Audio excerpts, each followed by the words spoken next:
Where's that darn karate Jew? They're making us rabbinists look horrible.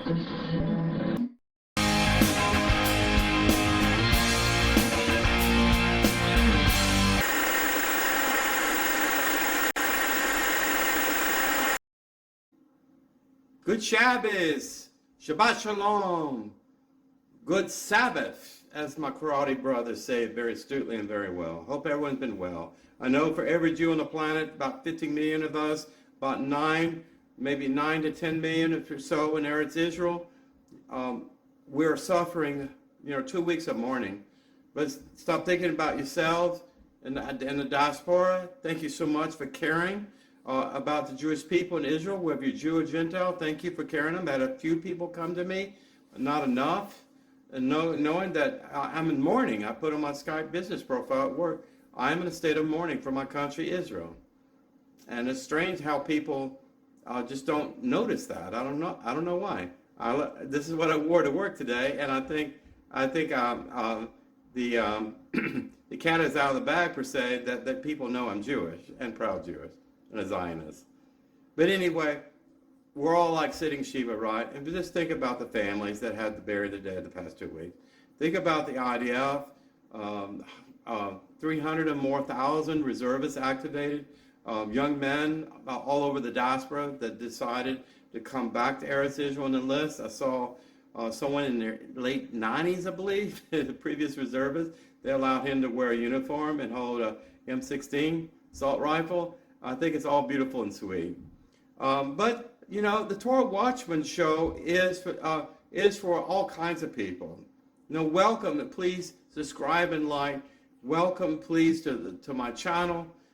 I am ben-Emmett, a very proud, humble, karate Jew, very simple Jew. Saying you're a simple Jew and just leave it at that, it's out your mitzvah. It really is. There's no need to build yourself up. There's no need to expect the world to build yourself. Only Elohim can build you up if he chooses to. If you choose to live your life in the way of the prophet Daniel, be as Hahamud, his beloved, or the friend of Abraham, or friend of Moshe, that's what I aspire to be. This week we're going to be talking about Parshah Noach, which is the story of Noah and the ark. A very famous story. I don't think anyone on the planet has not heard about Noah's ark. You can buy little statuines of it. You can have storybooks and things like that. Whether you're a Jew or Gentile, you know the story. And supposedly, the ark is somewhere in a glaciarized mountainous area of Mount Ararat. It is. And I will show you a picture of that shortly. But this Parsha, if you want to follow along with me, it begins in chapter 6, verse 9, all the way to chapter 11, verse 32. So we're going to be talking about the worldwide flood event that led to Elohim's decision. They said, I need to notify, the only family that's listening to me on the planet. Yeah. There's Noach, his wife, his 3 sons and their wives, the only ones that listened to him. They were even, we don't know exactly how righteous he was, but he's considered as a patriarch, even though he's B'nai Noach at that time. But he's the only one that listened to the warnings of Elohim of the impending doom on the planet and an apocalyptic event of extinction level proportions. They say that this earth is whether you believe it or not, billions of years old, hundreds of millions of years of life forms on this planet, fossilized remains of this nature, archaeologists, paleontologists, other people, geologists, other people explore the science behind the fossil record, petrified wood. I'm from Louisiana. If you dig anywhere in a creek bed, you see petrified wood. This is large palm trees that used to grow in Louisiana.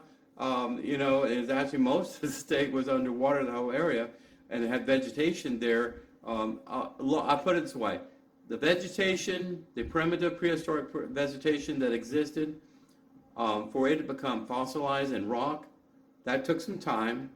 So whatever that time and space is, and I'll leave it at that in your own estimation, how long it took for a tree to fall, for it to be covered with hundreds of feet of sedimentary strata buried in the ground, and to be become a fossil inside of sandstone, a rock. So just think about that. The earth is actually much older than many creationists claim to be, much older than what rabbis claim to be, just because of the time disparity and the story of Bereshit and the creation of heaven's earth. I already talked about this in Bereshit, the last Parshah. Please check that out for more details. But this Parshah is about Noah and the ark. It's about the worldwide flood event. It's about how Noah was commissioned by Elohim to build this ark, this magnificent boat, which by far, far exceeds the skill set and the resources needed for ancient man during that time. I mean, we're talking about an event going back, I would say, roughly 4,500 years, maybe 5,000 years, because Abraham and Sarai appeared approximately 4,000 years in Mesopotamia, at least the way rabbis and Jews date the biblical record. So you extrapolate time and all this, maybe back to about 5,000 years and so on, and maybe earlier, as far as the time span of mankind from the dawn of humanity, our record keeping Adam and Hava leading up to Noah and his family. And also, we're going to wrap up this parsha talking about a very famous king in ancient, I guess you can call it Assyria. His title was like Nimrod. We're not sure what his name was at that time. Of course, the Tower of Babel. So let's get started. And traditionally, I'm going to break this up in 7 aliyahs. I'm going to give you a summary. I know your time is precious to you. Your time is precious to me. And I want to get as much of the detail out of the way in the beginning so that you'll have time to read and research this yourself. This is not about me giving you my opinion. And I'm not going to be sharing a lot of rabbinical opinions from the Midrash and all of this from the Talmud. If you want to read this, they have, I recommend Ramban's Mishnah Torah for Bereshit and for Noach, and I do have these volumes in my library as a reference point. Okay, so let's get started. Hope everyone's been well. In the first aliyah, we talked about the state of affairs of society in general, and I touched on that briefly last week. Noah was informed by Elohim about something in Hebrew known as the Mabul, which is a flood that would soon destroy all of civilization and all the animal life that was created in the first place to support humanity for civilization. So only Noah and his family, immediate family, would survive in a teivah, which is another word for ark, a boat, a ship, okay? And he himself and his family would build. He did not have help for his neighbors. The neighbors thought he was a madman for doing this. Can you imagine? You hear jokes about this. Let me sell you some beachfront property in the state of Arizona. That's about how insane the idea was for a gentleman to spend 120 years building an ark on dry land. Okay? And evidently this is up in a mountainous area. I would say up in Mesopotamia, up in Assyria, in that area. I would say maybe northern Iraq, if you want to just use your imagination. I would say definitely Iraq, because I think we have some archaeological digs of the ancient city around Nimrod in that area. You know, Nineveh was the ancient capital of Assyria. Of course, this is before that event of that city's settlement, per se. So to speak briefly on the state of affairs of humanity during that time is wide open for speculation and opinions. I do not want to go there. But logically, I want to ask you, you know the destruction of the 5 cities surrounding the Dead Sea, namely in the time of Abraham and Lot, and his wife and his daughters. I'm talking about Sodom and Gomorrah, namely the twin cities there, were absolutely razed to the ground, destroyed through fire and brimstone. And during that time, that was considered apocalyptic for Lot and his daughters. His wife had passed away. What I'm saying is, God could have used a flood to destroy them in the same way. And God could have destroyed other Canaanite nation states around them if they were immoral. Just if they were immoral, they were not worth the human capital invested in them. If they were not just sinners, but the way they abused people, the way they destroyed people's lives and everything else. Just use your imagination. No need to get into details. But the state of the affairs of the planet, at least the small area of space in which Noach was, and it wasn't a lot of humans on the planet during that time. As far as civilizations, the Stone Age, getting up at the Iron Age and things like that. The Bronze Age is actually the first and second Bronze Age, to give you some time. It was the time of Joshua when he crossed the Jordan River and settled in the land of Canaan. So this is probably during the Stone Age in that time, between the Stone and Iron Age, I would estimate. So during this time frame, God said over and over again, He created heaven and the earth in the 6 days and 7 day rested. And each and every time He created something, wherever it was nature, the celestial spheres, animal life, of course, His crowning achievement in the creation of man and woman, He said it was good. And it was very good, not just good. And you have a master artist like Da Vinci, per se, with a master brushstroke with exacting detail, getting everything perfect and detailed as much as possible. You hear about breaking the mold. Well, Elohim did not break the mold. He did not have to try over and over again the mold, the form, the physical form of Adam over and over again to get it right. Or any of the other animals and other aspects of the universe and stars and planets, galaxies, novas and things of this nature, nebulas throughout what we see, the Webb Space Telescope, just infinity, it just goes on and on. You just think about the perfection of the master creator of all these things. So if everything was good and perfect, what could mankind have possibly done to anger the divine creator so much for him to say, I'm going to hit the reset button, I'm going to wipe the slate clean, I'm going to give the world an entire mikvah cleansing there. I think they call it tuma as far as a cleanliness issue, that it becomes so unclean and so corrupt that God had to wipe the face of the world of all human life and all supporting animal life. Remember, animals are only here while they're here for God's glory, but the primary purpose of here is for us to take dominion of them and good steward, because the animals are here for us. We're not here for the animals. Okay? That's just pretty much it. So you consider this judgment. All of God's judgments are righteous. The world, it was in absolute depravity. There was a talk of a race of giants, of Nephilim.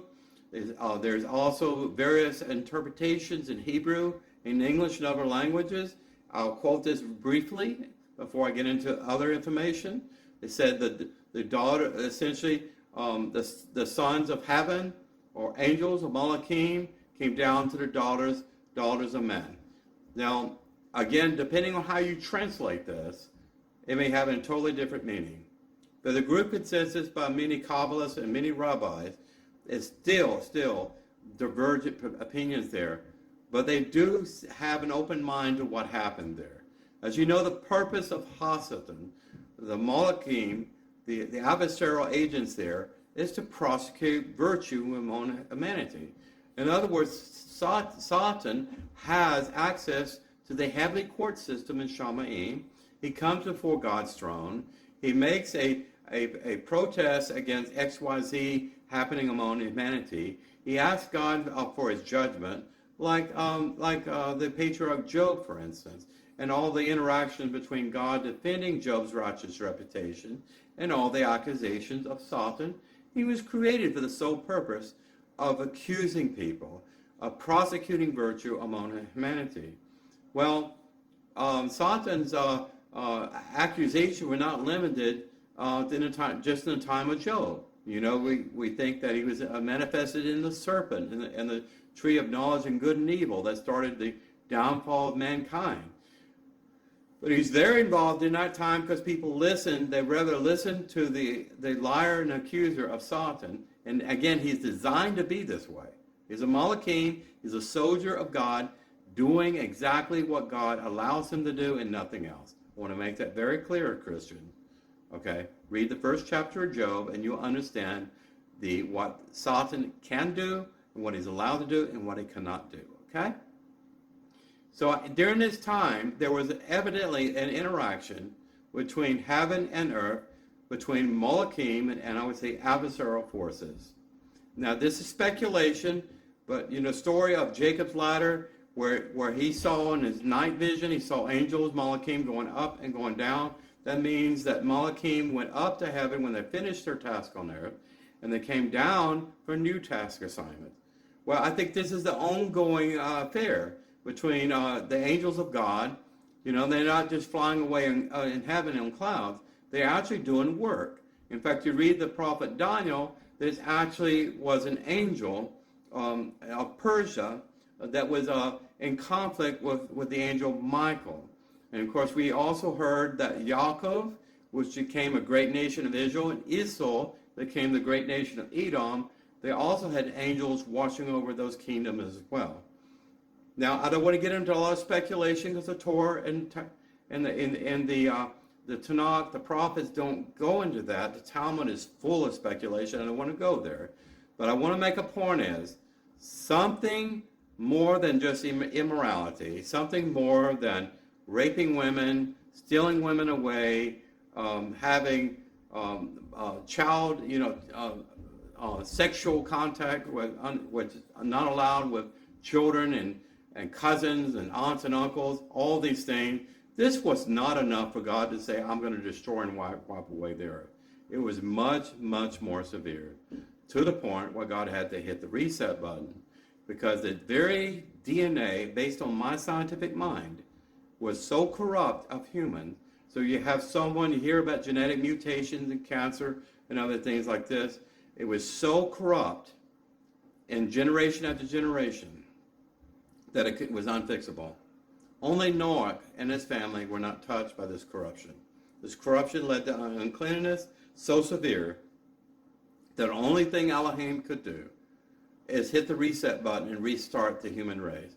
Remember, Elohim said he would do this with Moshe. He said, get behind me, Moshe. I'm going to destroy the stiff-necked people, and I'll reconstitute 12 tribes from you. Just consider that. I wanted to get that out in the open. I don't want to go into a diatribe about extraterrestrials and other people talking about this.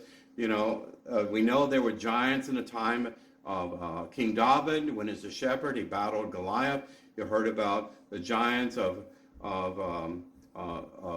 between Midian, the citadels of Midian and Moab, King Bashan and Og, I believe.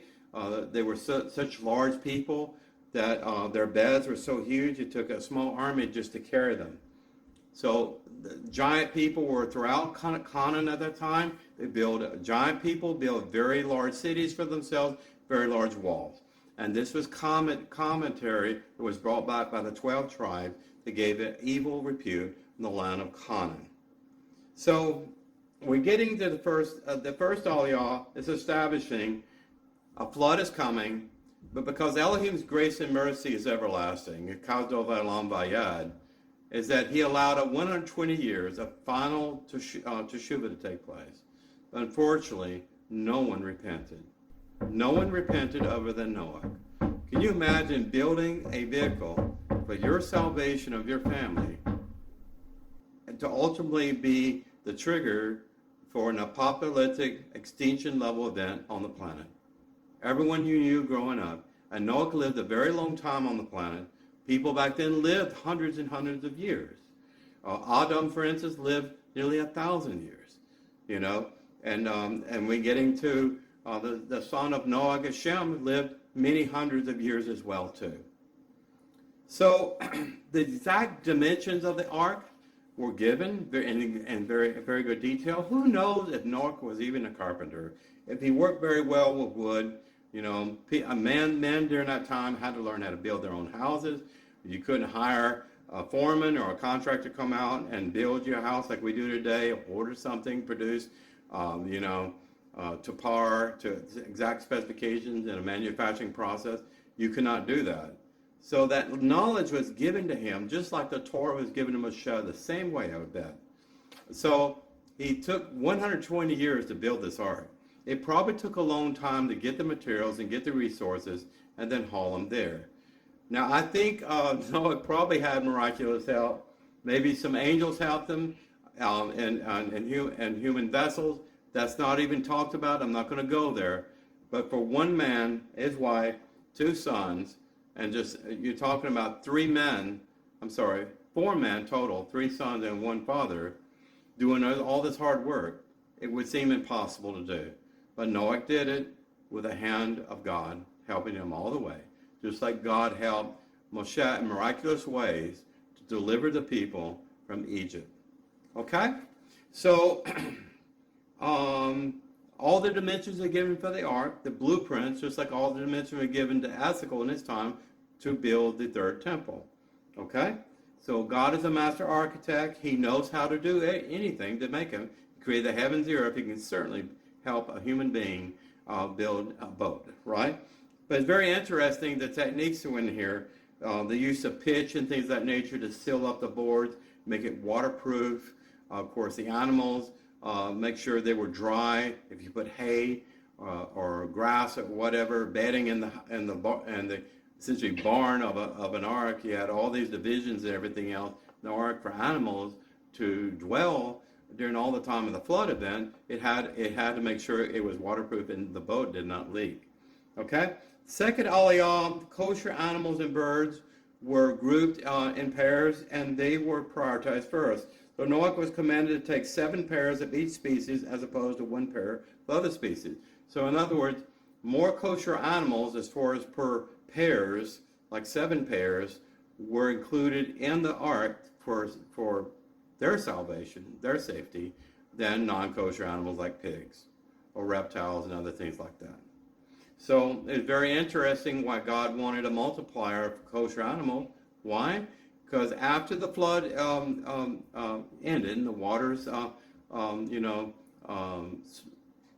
waters evaporated and moved back into the deep places of the earth.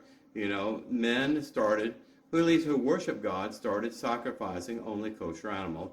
I think it's the first time the word kosher, which means clean versus non-kosher, which means unclean. Because we already talked about the world was irreparably unclean and corrupt before God's eyes. So, very interesting that there was no talk of a rainbow in the sky and the atmosphere after this flood event. Many people speculate why. Well, I think the chemistry of weather was a lot different during that time. I think the earth was a lot different. I think the oceans that we see, Atlantic Ocean, Pacific Ocean, and seas, were probably very deep in the earth. I think the earth, as it would appear, was probably smaller in circumference and radius than it is now, because the earth is 75% water, I think. Well, at that time, all the ocean and water, more than likely, that creates all the weather systems, the tropical storms, hurricanes, rain, cold fronts event, thunderstorms along the coast, all of this weather event, of course, copious amounts of rain, flooding, and all this that we have today, great flooding from clouds. There was no talk about clouds that actually that bared water. Now, God could have simply caused the clouds in the sky not to transfer water and evaporate, all the whole process you learned about in school. Also, it was very noteworthy that the springs of water were deep in the earth, and it says God would cause a shift, I guess, in the earth's crust and allow these great springs of water to burst forth.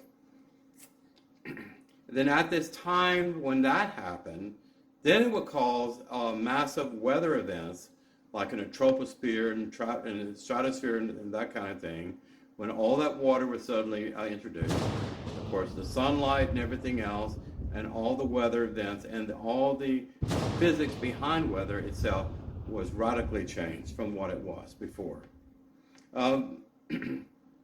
The third ayah, it talks about the torrential rains, and God had warned Elohim in detail, expect torrential rains to exist 40 days and 40 nights.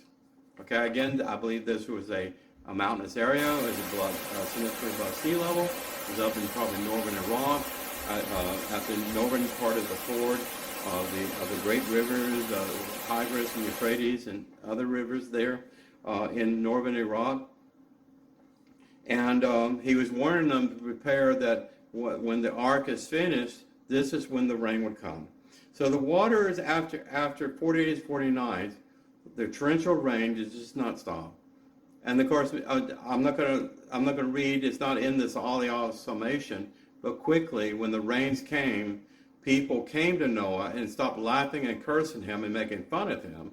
In fact, there are several movies about this. Not so good, but there's movies representing that. A picture's worth 1,000 words.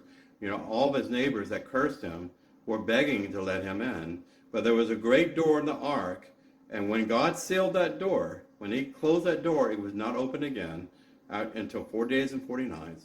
The rain fell so hard that even in the elevated mountainous area region where he was located and lived for all of his life, the water came up that level. It was not just rain coming out of the heavens.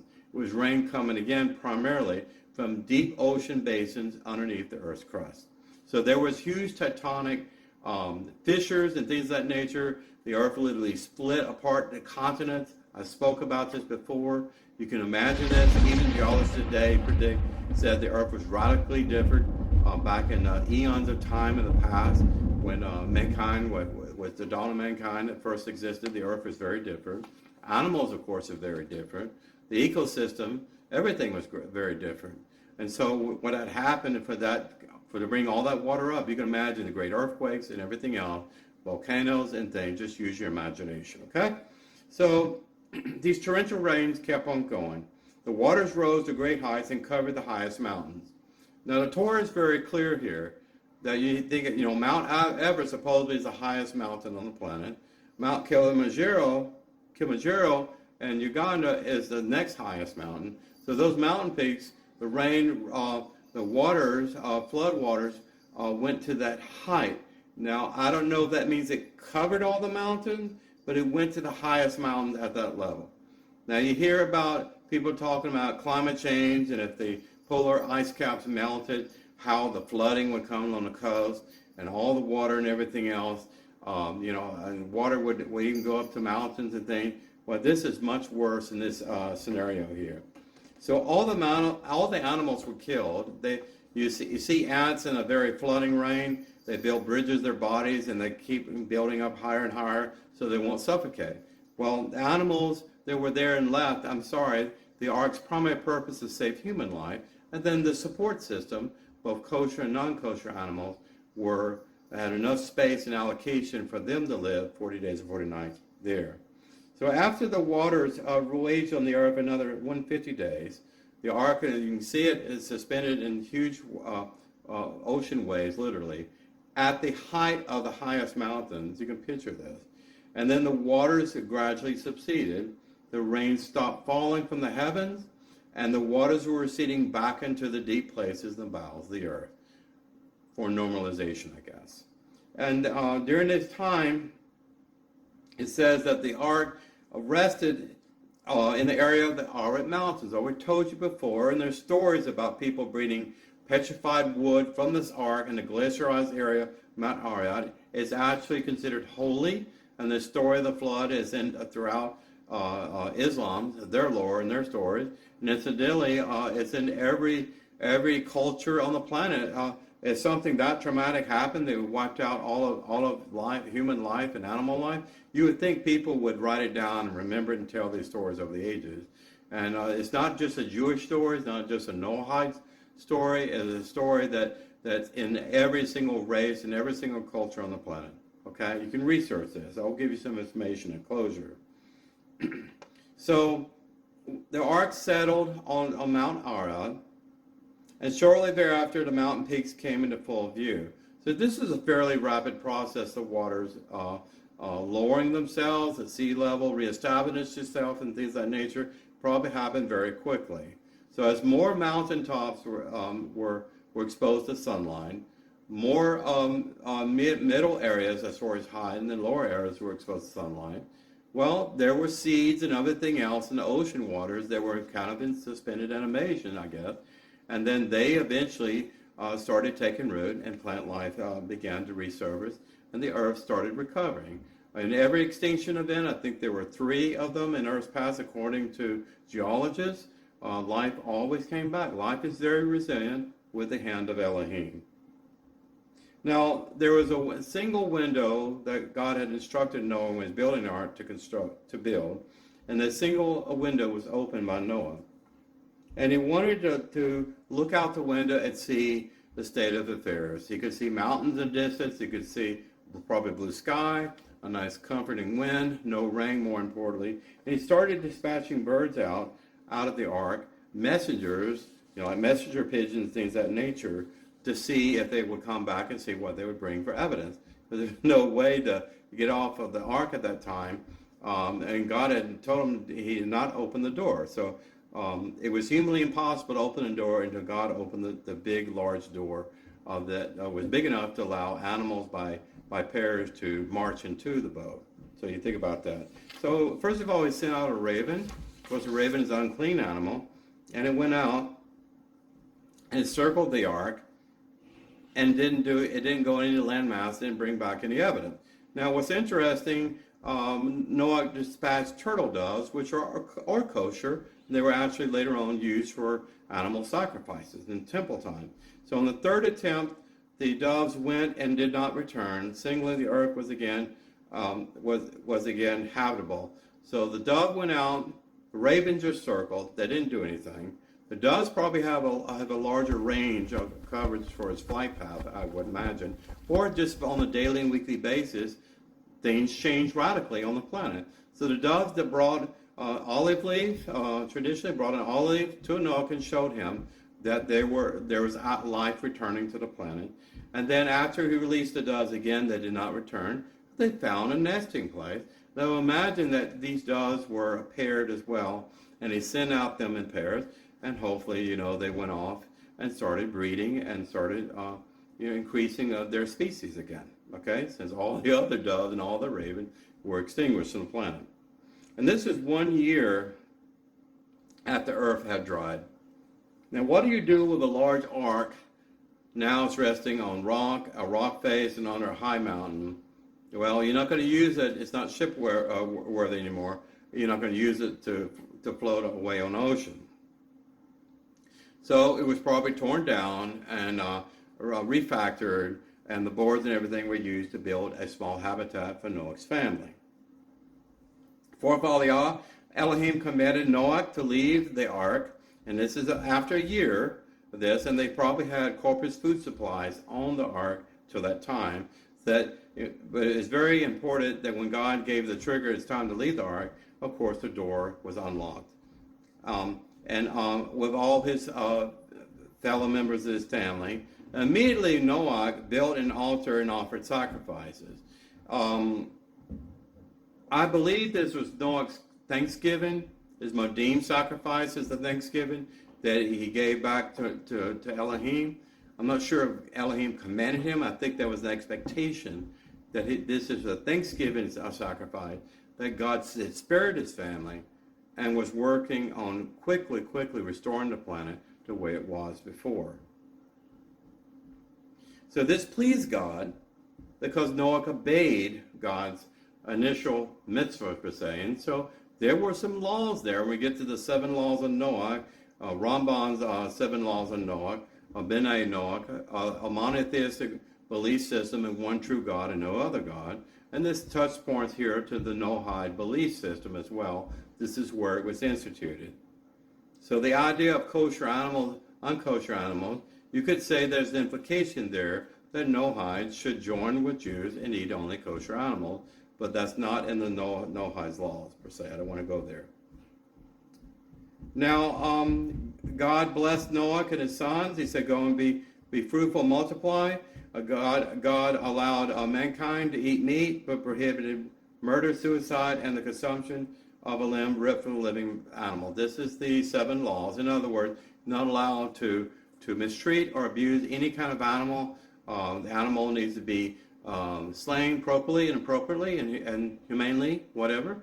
and it does not. You don't allow it to eat animals that are living. You're not allowed to drink its blood, and etc. etc. Of course, a beautiful rainbow was overhead after the sacrifice, and showing Noach that he did what God commanded, and God was well pleased in this. This was actually another Bereshit event of creation.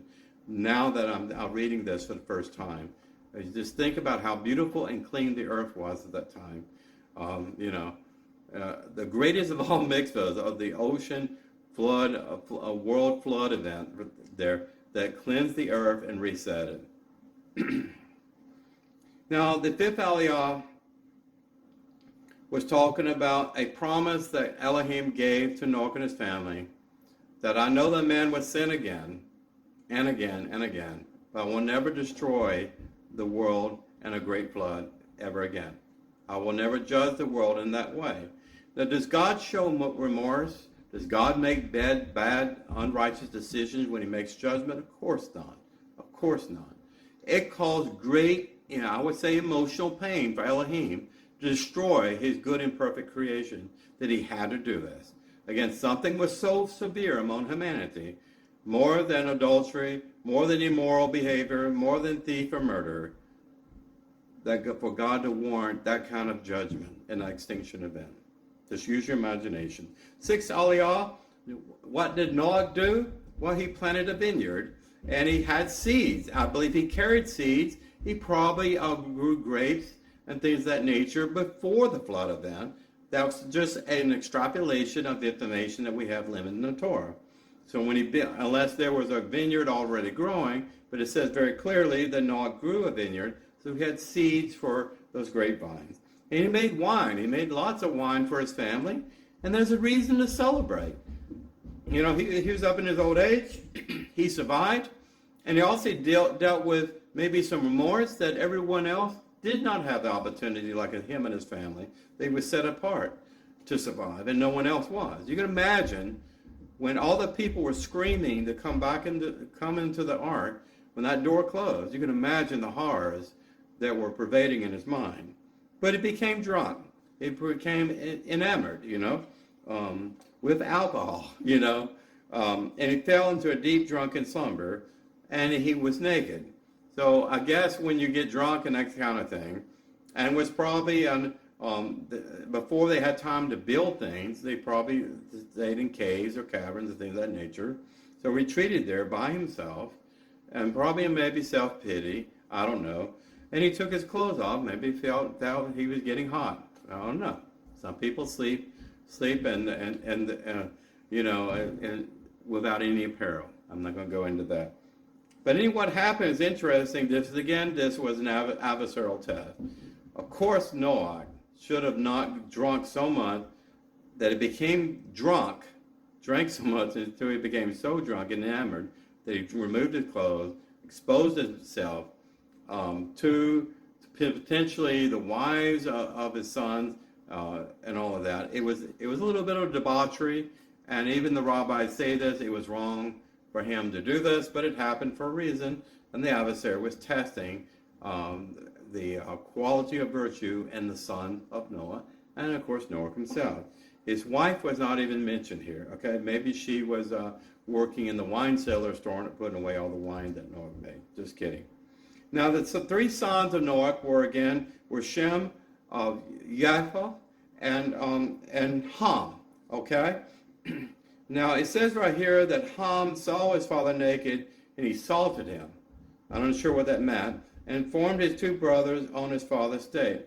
Then, what a salt was not a physical salt. What it meant that he salted his reputation of his righteous father by making fun of him and laughing about his nakedness. In fact, he thought it was so funny, he went and grabbed his two brothers to bring them in and join in and making fun of their naked father.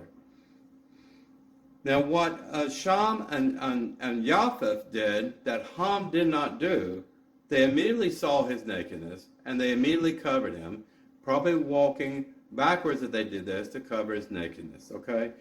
To preserve the modesty of their father. Now, before Noah died, he gave blessings and curses to his son. So when he awakened, he was angry. He was angry when he heard about Ham's conduct and behavior compared to his two brothers. Now, the son of Ham, he cursed Ham's son Canaan and blessed Shem and Japheth. So Ham evidently had a son at that time. His name was Canaan. You can imagine what the Canaanites did, inherited that lack of virtue from their father.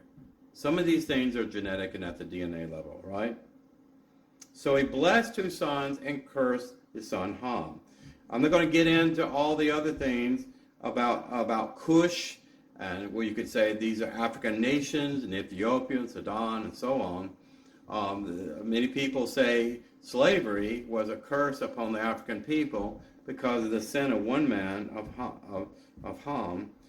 Ham, and that is a huge extrapolation, and I'm not going to go there, okay? This section also names Noach's 70 grandsons and great-grandson. He lived a long time, and the antecedents of his 70 nations and their adopted homeland. 70 and 70 has numerology. You see that in Kabbalah a lot of time in the Zohar.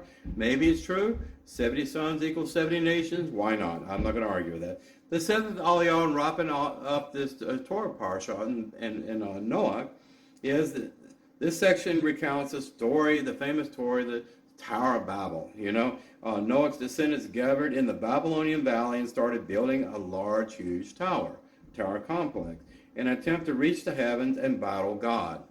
In other words, when it says battle God, it means challenge God's authority, who was above the heavens, above the clouds, among the stars.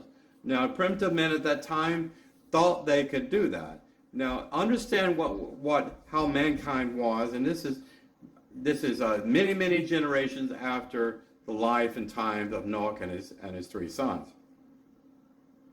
Nimrod, it was noticed, was a king of that area, that province, and he had commissioned his people to build this huge, magnificent tower. His tower was probably cylindrical shape and spiraled up from the earth to the heavens. I've seen pictures of this, maybe low clouds around the top, I'm not sure. But the ingenuity of them probably exceeded a lot of the ingenuity we have today as far as construction. Why am I saying that? They developed a very advanced technique of heating rock and using special chemicals and things like that, maybe fossil fuels and things of this nature, the way they heat a rock and temper a rock and forge like a cement or a very strong bond between rocks to build something that massive. I'm sure it weighed a lot, okay? But they said at that time, these were all people of one race. I want to emphasize this. And all of one creed and one language. Many people and rabbis speculate to this day, what was that language? Well, people say, well, Hebrew was the first angelic tongue, the first language everyone was speaking to that time. Well, we know for a fact that we spoken one language. We know Hebrew came from God, okay? And God taught Moshe and his people the Hebrew language over a period of time, okay? And that became the Torah, and that became the written Bible as we trust now in the prophets and sacred writings. So if you spoke the same language, you would not have any political discussions at all. You would get along, right? If you spoke the same language, you would not probably have prejudice among people. I'm sure with people with long noses, short noses, people that were chubby, people that were skinny, tall, and short. The thing is, they spoke all one language, and they spoke all one language for generations, and they lived a very long time and became very wealthy and affluent. I'm sure knowledge was plentiful on building great and magnificent things at that time. So their hubris and ego pursued them or motivated them to build this huge tower so they can be feel that they're equal to God. They can build literally a Jacob's ladder up to Shamayim, to God's throne. Well, of course, the angels Malachim commented, and God has spoken, this is rhetorical, metaphorical kind of thing that God spoke to the heavenly court at that time. Probably Satan was challenging these people again, like he was hired to do and tasked to do, the prosecuting attorney of Elohim. And all this crosstalk, he said, it said, what are you going to do, Elohim? What are you going to do this, Father God? These people compare themselves to you. There's nothing that they cannot do. Remember the tree of knowledge of good and evil? That was Satan's advice to Havilah. If you eat this apple, you can live forever and know everything that God knew. Well, God said, I don't want to get in a situation where I feel like I'm compelled to have to destroy the earth again. So what I'm going to do, I'm going to put in people's minds confusion. That's what Babel means. In fact, there's a translation tool that I love that allows you to translate English into any other language you want, okay? A good way to learn Hebrew. I'm not selling it. They don't put money in my bank account. So all these communications that allow them to bridge technology, mechanics, and things, advanced building techniques and architectural skills and things of this nature, this is far, far exceeded what was necessary to build the Great Pyramids and the Sphinx of Egypt. Just consider this. When they were diversified among languages, it created a lot of confusion. It's like mixing one frying bed with another frying bed. They destroy one another. So a lot of people started fighting. They couldn't understand one another. Then it started judging people. Of course, birds of a feather flock together. There were some people that spoke Hebrew. There's some people that spoke Canaanite or Phoenician and so on. Assyrian or whatever the language was, Mesopotamian, Mesopotamia, Chaldea language, whatever the language was. There's many different languages. And this was a purposeful event that God allowed to happen, and he instigated it because God wanted people to be in different races. He wanted people to be diverse in their creeds and ethnicity, and it's very important. And then of course the people that spoke the same language, they adopted over a period of time the same culture, the same creed, the same geopolitical views and worldview. So they actually got along better than other people they could not understand. And to this day, people judge other people simply because they're different, they look different, and speak a different language, unfortunately. Okay? So they were dispersed to foreign lands and settled up nation states. And this is the story of the Bible on the diversity of species, of human, of Homo sapien, that we started out in one place generally in the earth. We had a massive extinction event, and then we achieved great skills that we did not give God any glory at all about this. And look what we can do. Human ego, the id, hubris, that kind of thing.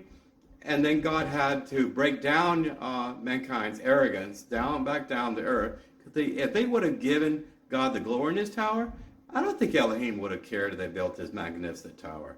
The thing is, they built the tower without getting God any glory, and God did not want to allow that kind of level of corruption to ever touch the face of the earth again. They would have to judge him in a massive flood because he made a promise to Noah and his family, I will never destroy the earth in the way I did before, with a massive flood.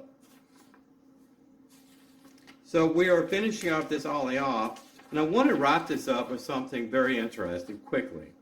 I talk a lot on my channel about Christian molestation of the Torah and everything's Christological. When I do my research for the Parashah and I get the very best images that are contextually relevant to what I say in the Torah, you have to be very careful. Sometimes Christians get that, they put a little cross in the background, they do all this monkey business, and it's infuriating.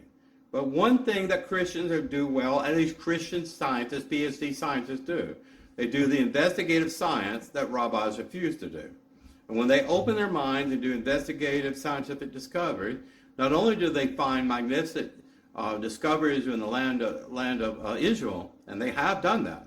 And I watched some of their videos. Of course, they give a Baptist Christian salvation thing at the end. That's why I turn it off. But they're very smart people out there. Just because Christians, you should not judge them or demean them because they come from a different religious or creed. Okay? What I'm saying is, and I've read this before and I found it very interesting. There's several evidences I have here. And let's see. I'll put this in proper order and content. Okay? Evidence number one, briefly. Okay? As you know, fossils of sea creatures high above sea level due to the ocean waters that flooded over the continent. Now, again, the Bible, the Torah talks about in Genesis 7 through 8 exactly what that means. If you have soil, if you have earth, and trees and vegetation and everything else, and it was compressed by tons and tons and tons, kilotons of water on top of that over a period of time, and it was pushing all this down, all that life who died eventually became fossilized, was buried in the earth. And that would have skewed the fossil record significantly, don't you think? The way I studied paleontology when I was a kid, to be quick, and I am bringing this to conclusion, I've always wondered about this. Scientists said that a Tyrannosaurus rex, 500 feet down, is much older than an animal or beast, fossil remains of something that was only 100 feet down. That was their logic, and they said as you go, as you go deeper, going back further in time. Okay, that is the educated guess, the laboratory guess, or whatever, the group consensus of these paleontologists and scientists that study fossil remains in ancient prehistoric life. However, if there was a massive flood event, that fossil record would be completely askew and inaccurate. The way it's trying to tell time. We cannot go back and a fossilized remains of a Tyrannosaurus rex, or Brontosaurus, or whatever you're looking at, or trilobite fossil, and I have those fossils in my home because I love them. You cannot get a carbon-14 atom from there or any kind of isotope to do testing like we do on paper like this and things like that to find out, or human remains to find out how long this person died ago, okay, and their bones and everything else. Once it becomes petrified in the rock and everything else, it's impossible to do that. So what they do, there may be some surrounding rocks that can do some checks for radioactive isotopes and do this, but more than not, they have a laboratory standard that said at this strata, at this distance below the Earth sea level, going down and further down, is so many hundreds of millions of years old. Now, I'm not saying in every single case, but I'm saying in a lot of cases, scientists have said, and they're dating of prehistoric life, like the dinosaurs and the large woolly mammoth and other animals like that who lived so many 100,000 years ago, hundreds of millions. We're talking about 300, 400 million years ago, according to the fossil record, that is buried, and some of this is still buried in the sea. Or is buried if you see a great earthquake and a mountain cracks asunder, you'll see fossils that are revealed in all of this. And we find a lot of this in California, Mojave Desert, in the desert southwest too, and also in China and other places that are mountainous. You find these remains because they used to be great oceans over that. Okay, so it's very interesting. Also, the flood will cause a rapid burial plants of animals. Where do you think all the oil in OPEC comes from? Comes from plant life, folks. Comes from animal life that was destroyed in the great extinction event known as Noach's flood. Okay? And of course, the entire world became a graveyard of all these animal and plant artifacts. Also, sediment was transported very fast. You've seen flooding rivers, and if it rains for 20 days or whatever, or a tropical storm, the tidal surge that comes up and that does the most of the damage. You can see how quickly a massive flood of water can damage, take down buildings. You see along the coast of California, when you have a massive flood and the entire mountainside collapses, big rocks fall down and block roads and highways. That happens quite often in California. What I'm saying is a flooding river of water carries a lot of weight to move a lot of sand and sedimentation rapidly from one location to another. So the disposition of fossils that originate in one area, that they were actually, were living at one time, may be found in the opposite and weird area, like finding a plesiosaur up in the North Pole, the Arctic Circle there, and we found those. How do they get there? Well, the fast, rapid distribution of water-based sedimentary strata moving from one place to another to a massive flood event, okay? Also, there's various examples of rapid or no erosion between strata. So there's inconsistency, broad inconsistencies with strata, sedimentary strata, namely sandstone, limestone. I actually, one time I remember when I was in the Mojave Desert, I'm telling you that I think it's scientifically important. All the mountains are kind of gray, kind of dingy, brown. But in one area between the mountains, it was just the brightest, most beautiful green that you've ever seen. This is limestone, and it's from fossilized shellfish and things of that nature. That's the particulate remains of that, and people use that to make concrete. But you ask yourself, how long did it take for that to be there up in the mountain? Well, in a massive flood, everything is redistributed across the planet. I thought that was interesting. Of course, it's also the evidence record. Why is more evidence to support a flood than against a flood? Many scientists think if you believe in a flood of the Bible, then you're religious and you believe there has to be a God that caused it. And that's why they find every other scientific explanation to explain away the event of the flood. Even though most people say there's something up on Mount Ararat that looks a lot like a big, huge ark. Okay? So the rapid cessation of redistribution of strata and sand and other things like this in an inconsistent way that's found throughout the planet shows the massive flood event that impacted the earth differently depending on the height of mountains and the structure of the rock face and things of that nature, and on just the amount of plant life or animal life that was there that was crushed by the ocean wave and pressing everything down and creating the fossil record we have today, essentially. And of course, and I can say this, I've seen the evidence in finishing that there are massive graveyards. You hear about elephant graveyards, but they're massive graveyards of dinosaurs. And they're saying these dinosaurs lived at different times. These dinosaurs did not frequently, have carnivores and herbivores together, but it's a massive dinosaur graveyard. Well, if you had a massive flood again, and strata and sand and everything moving, fast flooding, water and things of that nature, ocean currents are very fast too, just like the currents of the air high up in the, in the atmosphere, We have rivers in the air. I've seen these before in an airplane. You have rivers during these flood events, and you move all these animal remains into one area, you have an animal graveyard. Did all the animals die in one area of different species? I don't think so. I hope you found this lecture on Parshah Noach interesting and fascinating. I could have spent a lot more time about the Nephilim, but it's very controversial, and I would have to extrapolate a lot in opinion. We just do not have enough information to talk about that. We know there were regular men and there were giants of men and men of great renown. You could read this. There's not much in the book of Genesis to explain this, but something radically changed. God was talking about giants and men of great renown, and it was referred in Hebrew as Nephilim, and then God was talking about destroying the planet. So cause and effect, consequences leading to other events. You cannot just, well, I guess you could, but it's very difficult for me to just move past it and ignore that as to explain something else that's happening, other than rabbis saying the same kind of sins and deprivation that God destroyed Sodom and Gomorrah were just the same things that were pervasive in the time of Noah. Well, Reb Yara, ben-Emmett signing out. Please click subscribe, click personal notify. Please share the knowledge and wealth and love everyone is willing to hear my videos. Listen, I love everyone. I don't try to judge you. I don't try to demonize you either.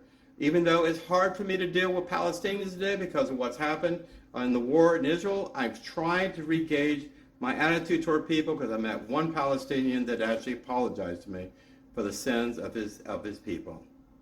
That's amazing, right? The first time in my life I talked to a Palestinian in America. There's a lot of Palestinians here, a lot of people don't like Jews here that are sympathetic with Hamas. But anyway, I'm trying to say we should all get along by studying the Torah together, by studying the prophets and sacred writings together, studying on how much God loves us and has invested in our life through generations of time. You think God loves Noah more than you? Don't you think God would have saved you and taught you how to build an ark and allowed you and gave you the resource to build an ark? If you were there, of course he would. God loves us so much. And it breaks his heart his spiritual heart, to destroy and to judge anyone. Read it in Ezekiel chapter 18, verses 20 to 21, 23. The salvation message for both Jews and Gentiles. No matter where you've been, no matter what you've done, no matter what, you're a personification negative of God because you have bad parents, a bad relationship with other people. So many horrific things have happened in people's lives, just tore them to pieces, right? But God loves you. All you have to do is get on your face and your knees, ask for forgiveness, and make retribution to those people that you've hurt and wronged. And God will forgive you. He will forgive you like your sins never existed. And it's that easy. You don't have to go to Tibet and talk to a Buddhist monk to ask the meaning of life. The meaning of life is in the Torah. Take care. God bless you. I hope you're well. No matter what's happening, I know a lot of people, even in America, lost family members, IDF members. I have a good friend who had a nephew. He died in the IDF in Israel, fighting for his country. Everyone has been impacted by this. Please pick up the phone. Don't just fall back on social media. Please reach out to people. Please pray for Jerusalem. If you're a Jew or Gentile, we need your prayers. We need your love. We need understanding. If you're not a Jew and you're Noahide or Christian or indifferent, if you see a Jew out there, please let them know that you're thinking of them. Because this is our Holocaust event today. We thought we never had that again in the 40s, and now we have it again because of our choices. Our stupidity. Rabbi Kahan was right about everything. That's all I got to say. Shalom Aleichem. Ben-Emmett signing out. Take care. Until next time.